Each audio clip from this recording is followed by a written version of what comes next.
사랑과 공의의 하나님 아버지, 사순절 5번째 주일을 맞아 저희를 주님의 전으로 불러주시고 함께 예배하게 하신 은혜에 감사드립니다. 이 사순절의 시간 동안 예수 그리스도의 고난과 십자가 그리고 부활의 은혜를 다시 깊이 생각하게 하시고 우리의 마음을 주님께로 향하게 하여 주심을 감사드립니다. 주님, 우리는 유한한 인생을 살아가는 나그네와 같은 존재이면서도 때로는 하나님보다 앞서 스스로의 삶의 주인이 되려 있음을 고백합니다. 세상의 빛과 소금으로 살아가기보다 욕심과 욕망을 내려놓지 못했던 우리의 연약한 모습을 불쌍히 여겨주시고 우리의 삶에서 세상의 신을 벗어버리고 다시 주님을 바라보는 마음을 허락하여 주옵소서. 하나님의 아들이심에도 모든 영광을 내려놓으시고 이 땅의 가장 낮은 곳으로 오셔서 우리의 죄를 대신 지시기 위해 십자가에 달려 죽으시고 다시 살아나신 예수 그리스도를 믿음으로 바라보게 하여 주옵소서. 그 십자가의 사랑을 기억하며 삶의 어려움 속에서도 낙심하지 않게 하시고 영원한 생명의 소망을 붙들고 하루하루 살아가게 하여 주옵소서. 자비로우신 하나님 아버지, 지금 이 세상은 전쟁과 자연재해 그리고 많은 갈등 속에서 여전히 아픔을 겪고 있습니다. 특히 이란과 우크라이나 전쟁으로 인해 수많은 생명이 희생되고 많은 사람들이 삶의 터전을 잃은 채 고통 속에 살아가고 있습니다. 주님, 더 이상의 상처와 비극이 이어지지 않게 하시고 눈물 흘리는 이들을 위로하여 주시며 상처 입은 땅들이 속히 회복되게 하여 주옵소서.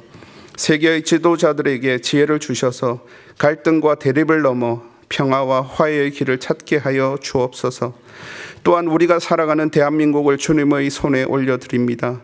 정치와 경제의 양극화가 깊어지고 사회 곳곳에 갈등이 커져가는 이 시대 속에서 우리 사회가 조금 더 서로를 이해하고 함께 살아가는 공동체가 되게 하여 주옵소서. 초저출산과 같은 어려운 문제들 가운데에서도 지혜로운 길을 찾게 하시고 이 나라를 맡아 섬기는 지도자들이 책임과 사명을 바로 깨달아 공의와 진리 위에 나라를 세워가게 하여 주옵소서. 은혜의 하나님, 이곳 양화진에 100주년 기념교회를 세워주시고 이 땅에 복음을 전하기 위해 자신의 삶을 기꺼이 내어주었던 선교사들의 헌신을 기억하게 하시니 감사합니다. 그 믿음의 유산이 우리의 삶 속에서도 이어지게 하시고 100주년 기념교회가 이 시대 속에서 복음의 빛을 밝히는 귀한 공동체가 되게 하여 주옵소서. 모든 교역자들을 말씀 가운데 굳게 세워주시고 성령으로 충만하게 하셔서 하나님의 인도하심을 따라 바른 길을 걸어가게 하여 주옵소서. 소외되고 연약한 이들에게는 더 따뜻한 손길을 내미는 교회가 되게 하시고 방황하고 낙심하는 젊은 세대에게는 새로운 비전과 희망을 전하는 교회가 되게 하여 주옵소서. 또한 보이지 않는 곳에서 묵묵히 봉사와 헌신으로 교회를 섬기는 성도들에게 하늘의 위로와 기쁨을 더하여 주옵소서. 오늘 정한조 목사님을 통해 전해지는 말씀을 들을 때 우리의 마음이 열리게 하시고 우리의 영혼이 다시 깨어나게 하시며 말씀을 붙들고 세상을 살아갈 믿음과 용기를 얻게 하여 주옵소서. 또한 퀴리오스 성가대의 찬양을 기쁘게 받아주시고 예배를 위해 수고하는 모든 손길들을 기억하여 주옵소서. 오늘 이 예배가 하나님께 기쁨이 되는 예배가 되기를 원합니다. 이 모든 말씀을 우리를 사랑하시는 예수 그리스도의 이름으로 기도드립니다. 아멘. 오늘 우리에게 주시는 하나님의 말씀은 에베소서 5장 21절에서 28절입니다. 그리스도를 경외함으로 피차 복종하라. 아내들이여 자기 남편에게 복종하기를 주께 하듯 하라. 이는 남편이 아내의 머리됨이 그리스도께서 교회의 머리됨과 같음이니 그가 바로 몸의 구주시니라. 그러므로 교회가 그리스도에게 하듯 아내들도 범사에 자기 남편에게 복종할지니라. 남편들아, 아내 사랑하기를 그리스도께서 교회를 사랑하시고 그 교회를 위하여 자신을 주심같이 하라. 이는 곧 물로 씻어 말씀으로 깨끗하게 하사 거룩하게 하시고 자기 앞에 영광스러운 교회로 세우사 티나 주름 잡힌 것이나 이런 것들이 없이 거룩하고 흠이 없게 하려 하심이라. 이와 같이 남편들도 자기 아내 사랑하기를 자기 자신과 같이 할지니 자기 아내를 사랑하는 자는 자기를 사랑하는 것이라. 아멘. 신구약 성경에는 2,000명 정도의 이름이 있는 사람이 등장합니다. 그리고 적지 않은 부부도 등장합니다. 그런데 의외로 부부가 모두 신실한 사람을 찾는 것이 쉽지가 않습니다. 아담과 하와는 인류 최초의 부부이지만 그들은 선악을 알게 하는 나무의 열매를 먹지 말라는 하나님의 말씀을 왜곡하고 뱀, 사탄의 말을 들음으로 그 열매를 따서 먹었습니다. 그래서 그들은 에덴 동산을 떠나야 했을 뿐만 아니라 그들로 인해서 인류에게 죄가 들어오게 되었습니다. 아브라함과 사라 부부에게 하나님께서는 큰 민족을 이루게 해 주시겠다고 약속해 주셨지만 그들은 하나님의 약속을 끝까지 기다리지 못했습니다. 사라는 자신의 몸종인 하갈을 아브라함의 침실로 들어가게 했고 그래서 이스마엘이 태어났습니다. 이스마엘의 출생은 오늘날 중동 분쟁의 출발이 되었습니다. 이삭의 아내는 리브가입니다. 아브라함은 늙은 종을 브엘세바에서 800km도 넘게 떨어진 하란까지 보내어서 아들의 배우자, 즉 리브가를 데려오게 했습니다. 리브가가 브엘세바로 왔을 때 이삭은 들에서 묵상하고 있었고 두 사람은 마침내 결혼했습니다. 여기까지는 참 아름답습니다. 하지만 이삭과 리브가의 가정은 그렇게 아름다워 보이지 않습니다. 이삭은 쌍둥이 형 에서를 편애했고 리브가는 쌍둥이 동생 야곱을 편애했습니다. 야곱이 눈이 잘 보이지 않는 아버지 이삭에게서 장자의 축복을 받기 위해서 자신이 형이라고 속일 때 리브가가 사주를 했고 이삭이 좋아하는 별미를 만들어준 사람도 리브가였습니다. 야곱에게는 아내가 4명이나 있었습니다. 야곱의 12아들이 이스라엘의 12지파가 되었지만 아내들 사이에 또한 아들들 사이에 반목과 질시가 끊이지 않았습니다. 요셉은 애굽의 온 지역에서 태양신을 숭배하는 제사장 보디베라의 딸 아스낫과 결혼했습니다. 또한 모세는 미디안 지역의 제사장인 이드로 또는 루엘의 딸 시보라와 결혼했습니다. 즉 요셉과 모세는 이방 여인과 결혼했습니다. 다윗에게는 성경에 이름이 등장하는 아내만 8명이 있었습니다. 다윗의 첫 아내는 사울왕의 딸이었던 미갈이었습니다. 하지만 그녀는 언약궤가 다윗성, 즉 예루살렘으로 들어올 때 다윗이 춤추는 모습을 보고 비웃었습니다. 하나님께서 베풀어 주신 은혜에 감사하는 남편의 마음을 이해하지 못했던 것입니다. 그 이후로 다윗은 미갈과 한 방을 사용하지 않았습니다. 아합 왕과 이세벨 왕비는 하나님께서 보시기에는 그 누구보다도 악했습니다. 아나니아와 삽비라 부부는 땅을 판 돈 중 일부를 떼고 일부를 드리면서도 그것이 마치 전부인 것처럼 가장했고 성령님도 속일 수 있다고 여겼다가 같은 날에 세상을 떠났습니다. 이들 9 부부에게는 부부가 모두 또는 둘 중 한 사람에게서 신앙적으로 신실하지 못한 부분이 보입니다.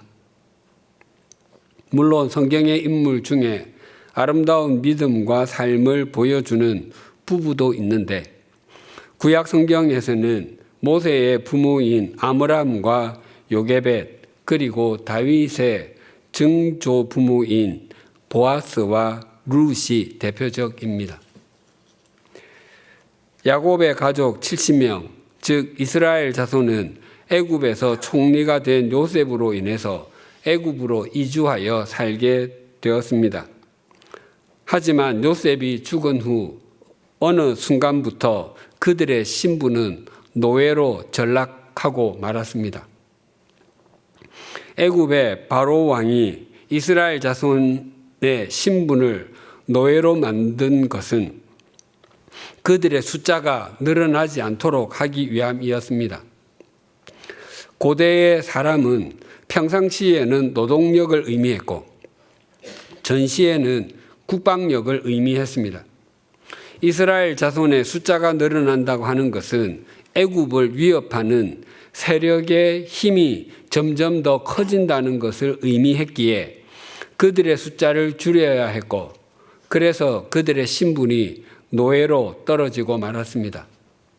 하지만 바로의 생각과는 달리 이스라엘 자손은 고된 노예 생활 속에서도 그 수가 줄어들기는커녕 급속도로 증가하여 애굽 국민의 숫자를 넘어서지는 않을까 하는 두려움이 생길 정도였습니다. 그러자 바로 왕은 급기야 아주 무서운 명령을 내렸습니다. 이스라엘 노예가 아기를 낳았을 때 여아인 경우에는 살려주지만 남아일 경우에는 무조건 나일강에 던져서 죽여야 한다는 명령이었습니다.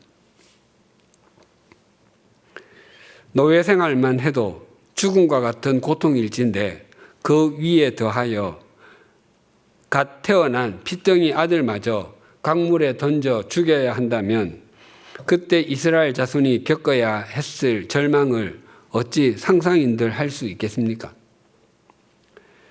그들의 부르짖음과 호소가 온 애굽을 뒤흔들지 않았겠습니까?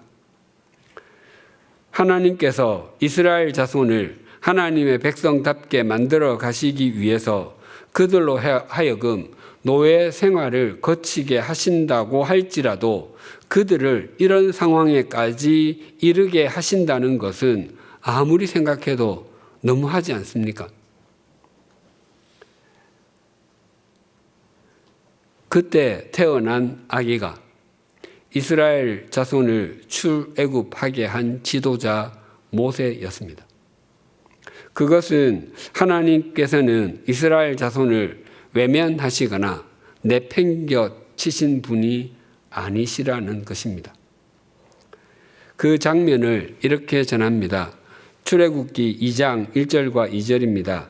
레위 가족 중 한 사람이 가서 레위 여자에게 장가들어 그 여자가 임신하여 아들을 낳으니 그가 잘생긴 것을 보고 3달 동안 그를 숨겼으나 모세가 태어났을 때는 남자 아기가 태어나면 강물에 던져 죽여라는 바로 왕의 명령이 내려진 상태라 이스라엘 자손의 좌절과 절망이 가장 깊었을 때였습니다.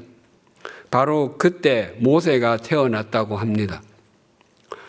어둠이 깊으면 새벽이 가깝다라는 말이 있는데 이 상황에 가장 적절한 표현이라 할 수 있습니다.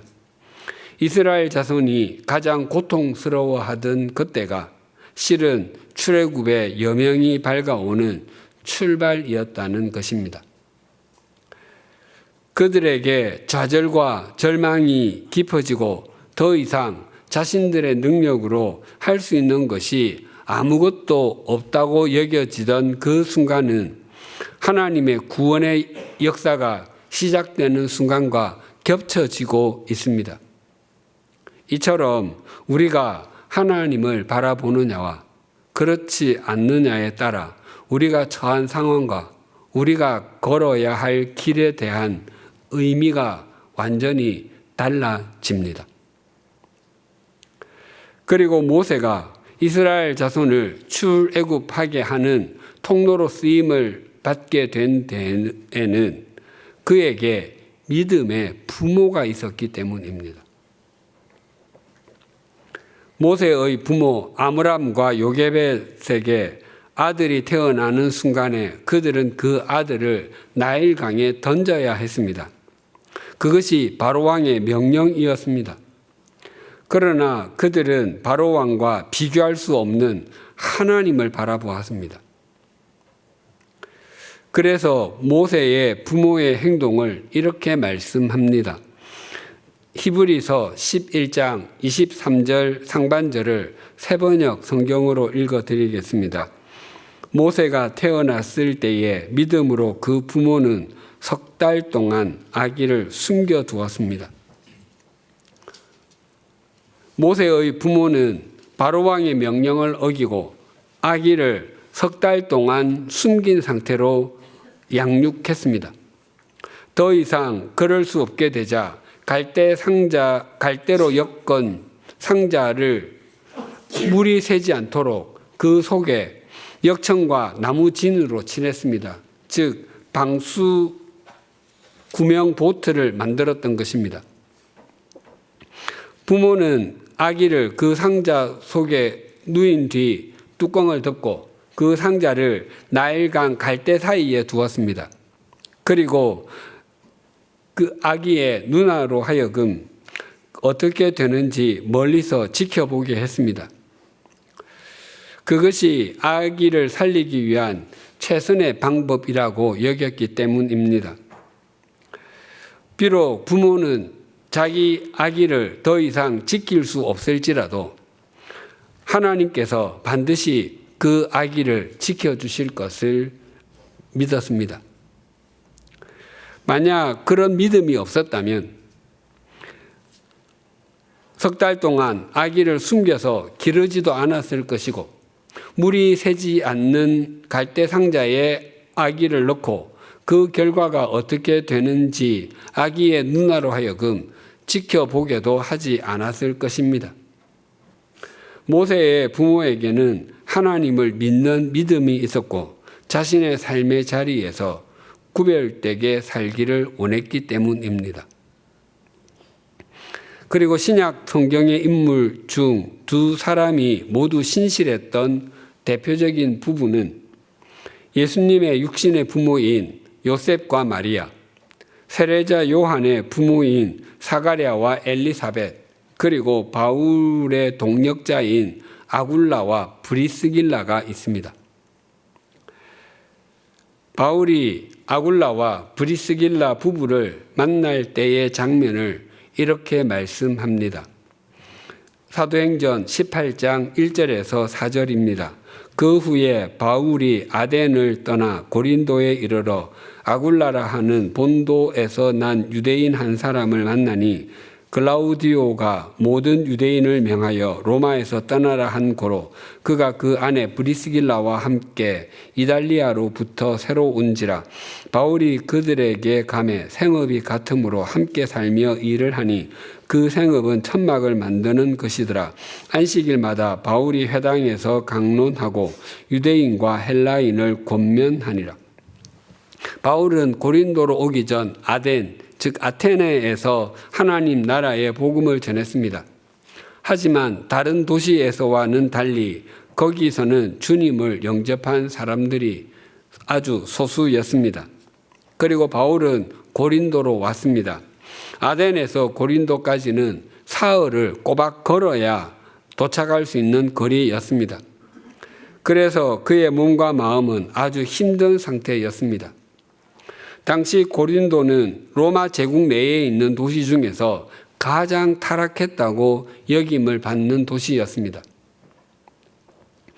하나님께서 그런 고린도에서 만나게 해주신 사람이 아굴라와 브리스길라 부부였습니다. 로마에 있었던 아굴라와 브리스길라 부부가 고린도로 오게 된 것은 로마 황제 클라우디우스가 유대인 추방령을 내렸기 때문입니다. 그리고 그들의 직업이 바울과 같은 천막을 만드는 일이었습니다. 유대인 부모에게는 자기 자녀에 대해서 두 가지 의무가 있었는데 하나는 토라, 즉 율법을 자녀에게 암송시키는 것이었고 또 하나는 기술을 한 가지씩 가르치는 것이었습니다. 바울이 태어난 다소는 천막 제조에 사용되는 피륙 생산지로 유명했기에 바울은 어린 시절 부모에게 의해 천막 제조 기술을 익힌 것이었습니다. 그래서 바울은 아굴라 부부와 함께 천막 제조하는 일을 하면서 안식일이 되면 회당을 찾아서 사람들에게 하나님의 말씀으로 권면했습니다. 바울은 아굴라와 브리스길라 부부와 함께 1년 6개월 정도 고린도에서 사역한 후에 바울 자신은 수리아 안디옥으로 떠났고 아굴라와 브리스길라 부부는 에베소로 왔습니다. 바울에게 아굴라 부부와의 고린도에서의 동역은 하나님의 인도하심과 역사하심으로 여겨졌을 것입니다. 에베소에서 있었던 일이 이러합니다. 사도행전 18장 24절에서 26절입니다. 알렉산드리아에서 난 아볼로라 하는 유대인이 에베소에 이르니 이 사람은 언변이 좋고 성경에 능통한 자라.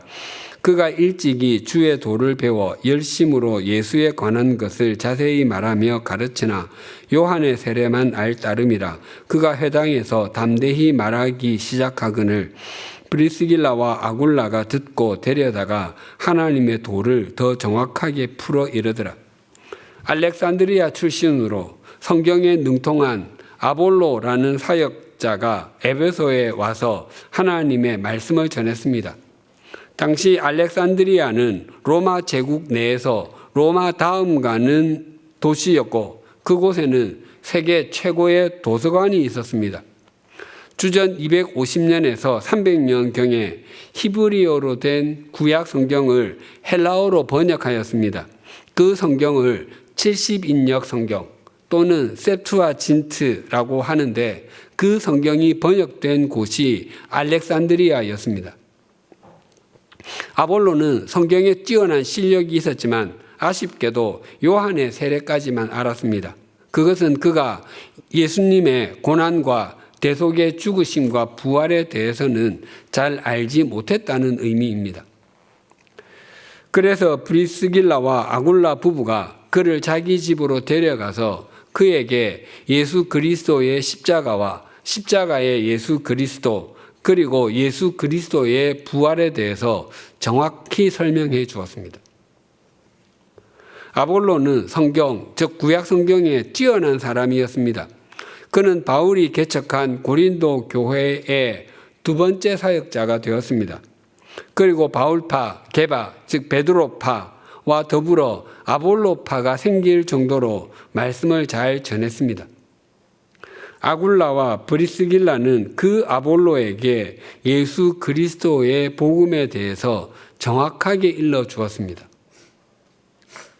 그것이 어떻게 가능했는지 고린도전서 16장 19절과 20절이 이렇게 말씀합니다. 아시아의 교회들이 너희에게 문안하고 아굴라와 브리스가와 그 집에 있는 교회가 주 안에서 너희에게 간절히 문안하고 모든 형제도 너희에게 문안하니 너희는 거룩하게 입맞춤으로 서로 문안하라. 그 집에 교회가 있었다라고 합니다. 그 집에 교회가 있었다는 것은 그 집의 유리는 스테인드 글라스로 되어 있고 그 집 거실에는 강대상이 있으며 문 앞에는 헌금함이 있었다는 의미는 아닐 것입니다. 아굴라와 브리스가는 브리스길라의 애칭입니다. 그 부부는 성도의 모임을 위해 자기 집을 내어놓을 만큼 주님과 주님의 말씀을 사랑했고 성도를 사랑했다는 의미입니다. 그것이 이 부부로 하여금 주님의 말씀을 깊이 깨닫게 해 주었던 것입니다. 성경에 아굴라와 브리스길라 부부의 이름이 6번 나오는데 2번은 남편의 이름이 먼저 나오고 4번은 아내의 이름이 먼저 나옵니다. 사역에 있어서 아내의 역할이 더 컸던 것으로 보입니다. 그러나 남편과 아내 중 한 사람의 이름만 나온 경우는 한 번도 없고 모두 2사람의 이름이 함께 나옵니다. 그것은 그 2사람이 평생 한 인생을 살며 동력했다는 의미입니다. 모세의 부모 아므람과 요게벳 부부와 아굴라와 브리스길라 부부는 하나님의 자녀로 또 그리스도인으로 살아가기가 쉽지 않은 시대에 살았습니다. 그러나 그들은 거룩한 삶, 즉 구별된 삶을 살았습니다. 그래서 그들은 하나님의 역사하심의 통로가 되었습니다. 하나님께서는 언제나 거룩한 삶, 구별된 삶을 사는 사람들을 통해서 역사하십니다. 오늘 본문에서도 우리가 거룩한 삶, 구별된 삶을 살아야 한다고 말씀하십니다. 본문 25절에 이렇게 증가합니다. 남편들아 아내 사랑하기를 그리스도께서 교회를 사랑하시고 그 교회를 위하여 자신을 주심같이 하라. 바울은 에베소 교회에 피차 복종해야 하는 제1의 현장이 가정이고 그 대상이 자기 배우자라고 권면합니다. 그래서 먼저 아내들이여 자기 남편에게 복종하기를 죽게 하듯 하라라고 말씀합니다. 한 가정에서 아내의 역할과 배역은 남편에게 복종하는 것이라는 것입니다. 이 말씀은 남편은 주인, 아내는 종이라는 의미가 아니라 저 가정에서 아내가 자기 남편에게 복종하는 것을 보니 저 아내는 틀림없이 주님께도 복종하는 사람이다라는 것이 드러난다는 의미입니다. 그리고 남편이 자기 아내에게 복종하는 것은 자기 아내를 사랑하는 것이라고 합니다. 그런데 아내들에게처럼 남편들이여 자기 아내 사랑하기를 죽게 하듯 하라라고 말씀하시고 간단한 설명으로 끝내지 않고 30절까지 6절에 걸쳐서 긴 설명이 있습니다. 그것은 남편이 가정에서 그 역할을 제대로 감당해야 하고 성령 충만한 사람으로서 그리고 아내가 남편에게 복종하듯이 남편도 아내에게 복종하는 존재로서 그 역할이 중요하다는 것입니다. 당시 남편의 의무는 거의 강조되지 않았고 아내와 헤어지는 일도 아주 쉽게 생각하던 그런 때에 남편의 의무를 이렇게 강조하는 것은 당시 그 사회에서는 거의 있을 수가 없는 일이었습니다. 그런 때에 바울은 남편들에게 자신들의 아내 사랑하기를 그리스도께서 교회를 사랑하시고 그 교회를 위하여 자신을 주신같이 하라라고 말씀합니다. 그리스도께서 교회, 즉 우리를 사랑하시고 자신을 주셨다라고 하는 것은 십자가에서의 대속의 죽음을 의미합니다. 그리스도께서는 온갖 조롱과 모욕을 받으시고 채찍질을 당해서 살이 찢기시며 머리에 가시관을 쓰시고 손과 발에 대못이 박히기까지 우리를 사랑하셨습니다. 또한 마지막 피 한 방울까지 당신의 전부를 주시기 위해서 우리를 온전히 사랑하셨습니다. 그런 태도로 남편이 자기 아내를 사랑하는 것이 옳다고 말씀합니다. 계속해서 26절과 27절이 이렇게 증가합니다. 이는 곧 물로 씻어 말씀으로 깨끗하게 하사 거룩하게 하시고 자기 앞에 영광스러운 교회로 세우사 티나 주름 잡힌 것이나 이런 것들이 없이 거룩하고 흠이 없게 하려 하심이라. 일반적으로 멜로 드라마는 연애에서 시작해서 결혼으로 끝을 맺곤 합니다. 서로 일면식도 없고 연결고리도 없던 남자와 여자가 우연한 일로 서로 연결이 되고 또 그래서 두 사람이 사랑하는 사이가 됩니다. 그런데 서로 살아온 환경이 심하게 차이가 나거나 부모님 때에 있었던 악연으로 인해서 두 사람은 사랑함에도 불구하고 헤어질 수밖에 없는 상황이 됩니다. 그렇지만 사랑하는 마음은 지울 수가 없습니다. 다른 남자, 다른 여자를 만나보기도 하지만 다른 사람으로는 그 텅 빈 마음을 채울 길이 없어서 그 만남은 오래 지속되지 못합니다.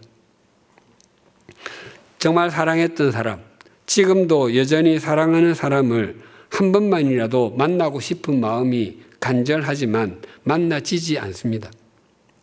사실은 두 사람이 아주 가까운 곳에 있음에도 서로 엇갈리기만 합니다. 한 사람이 건물의 상층으로 올라가는 엘리베이터를 타고 문이 닫히는 순간에 바로 옆에 내려오는 엘리베이터에서 다른 사람이 나옵니다.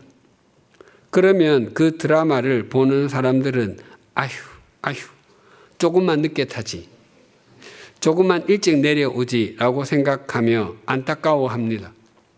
그러다가 아주 우연히 두 사람이 다시 만나게 되고 여전히 서로 사랑하고 있음을 재확인하며 많은 사람의 축하를 받으며 결혼하는 것으로 드라마가 끝나곤 합니다.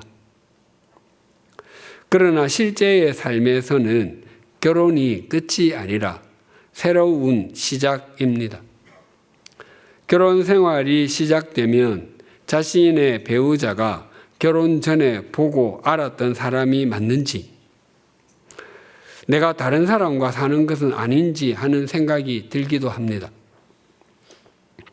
더러워진 빨랫감을 세탁기에 넣고 돌려 빨면 주름이 지는 것은 자연스러운 일입니다. 그러면 다리미로 그 빨래를 다려야 입고 나갈 수 있습니다. 자연인인 우리에게는 티도 많이 있고 주름도 많이 져 있습니다. 우리는 주님의 고난을 묵상하며 부활을 기리는 사순절 5째 주일을 보내고 있습니다. 아담의 피를 이어받은 우리에게는 우리 스스로는 결코 없앨 수 없는 티가 가득하고 우리의 능력으로는 결코 펼 수 없는 주름도 가득합니다. 주님께서는 그런 우리를 위해서 십자가에서 피를 흘려주심으로 우리를 거룩하게 해주시고 흠이 없게 해주셨습니다. 흠이 없게 하시려고는 외적인 온전함을 추구하는 것이자 소극적인 성화의 삶이라고 할 수 있습니다.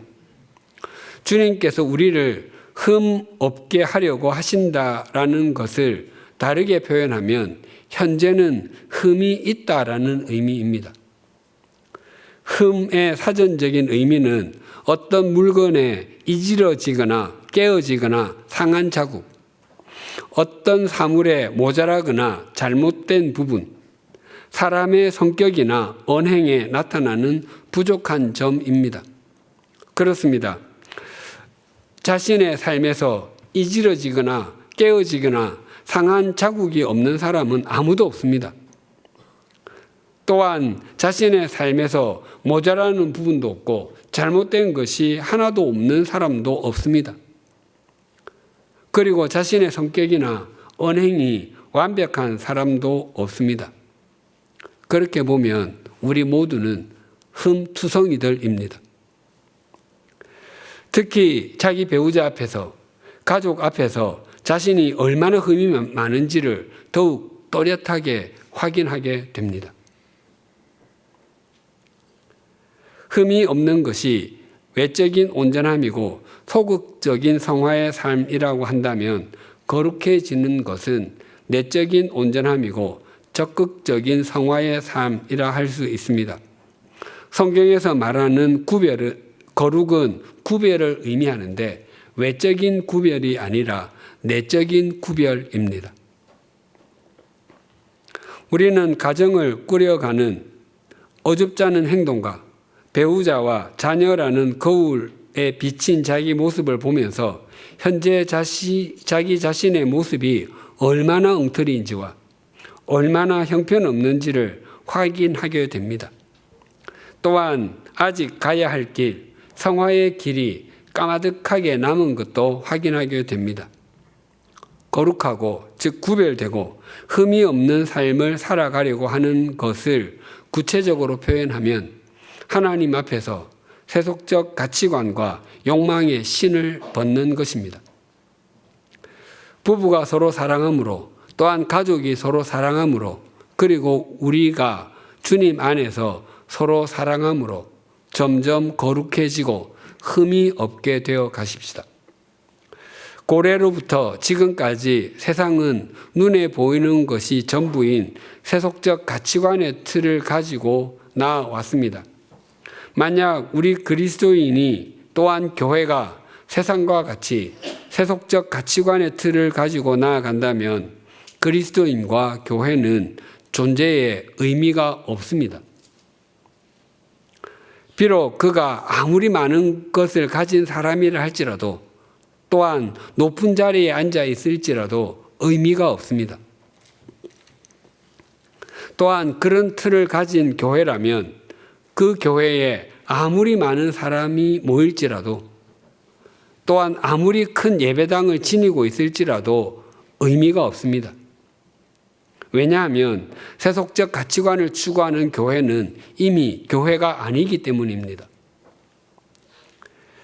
우리 그리스도인과 교회의 존재의 의미가 있다면 그것은 거룩함과 흠이 없음을 향해 나아가기 때문입니다.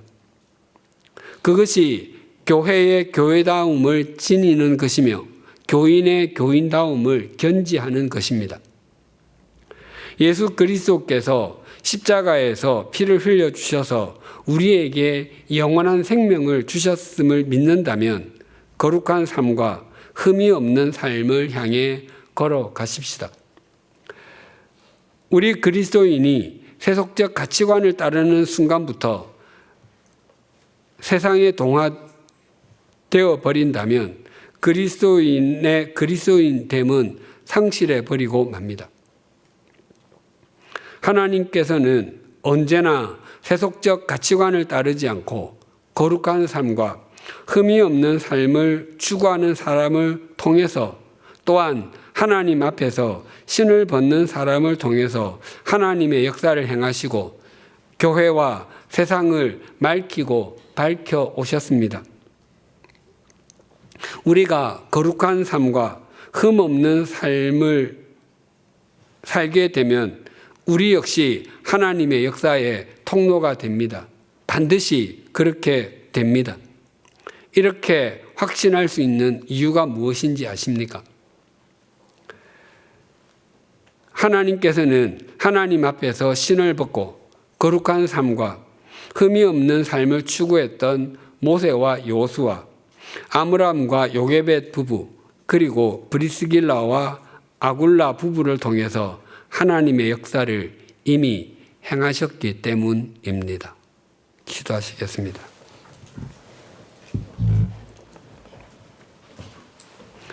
하나님 아버지, 성경 속에는 참 많은 부부가 등장하지만 부부가 모두 하나님 앞에서 신실한 삶을 살았던 사람은 그리 많지 않습니다. 우리가 결혼하여 부부로 살아가고 있다면 우리 부부가 모두 우리 삶의 자리에서 21세기를 살아가는 아므람과 요게벳, 아굴라와 브리스길라와 같게 하여 주시옵소서. 자신의 뜻대로 전개되지 않는다고 하나님을 원망하거나 실망하지 않게 하시고 환경에 함몰되어 세속적 가치관을 따라서 살아가지 않게 하여 주시옵소서. 비록 삶의 자리가 어두워 보인다고 할지라도 하나님께서 빛으로 인도하고 계심을 신뢰하게 하시고 삶의 상황이 자신의 생각대로 전개되지 않는다고 할지라도 그 속에서 하나님의 자녀로 또한 그리스도인으로 살아가게 하여 주시옵소서. 또한 장차 만날 배우자와 우리 자녀나 손자녀 부부가 아므람과 요게벳, 아굴라와 브리스길라와 같게 하여 주시옵소서. 오늘 사순절 5째 주일을 맞게 해주셔서 감사합니다. 예수 그리스도께서 십자가에서 대속의 피를 흘려주신 것은 우리에게 영원한 생명을 주시기 위해서일 뿐만 아니라 우리로 하여금 거룩한 삶과 흠이 없는 삶을 살게 하기 위해서임도 잊지 않게 하여 주시옵소서. 세상은 언제나 눈에 보이는 것이 전부라고 여기는 세속적 가치관이 판을 치는 곳이고 우리에게 그 가치관을 따라서 살라고 속삭입니다. 하지만 우리는 거룩한 삶과 흠이 없는 삶을 향해 나아가는 가치관을 가진 존재인 것을 심령에 또렷하게 새기게 하여 주시옵소서. 우리 각자와 우리 교회가 거룩한 삶과 흠이 없는 삶을 향해 나아가므로 교인의 교인다움과 교회의 교회다움을 잘 견지하게 해 주시옵소서. 그리하여 우리 각자와 우리 교회가 세상을 새롭게 하는 하나님의 역사의 통로가 되게 하여 주시옵소서. 예수님의 이름으로 기도드립니다. 아멘.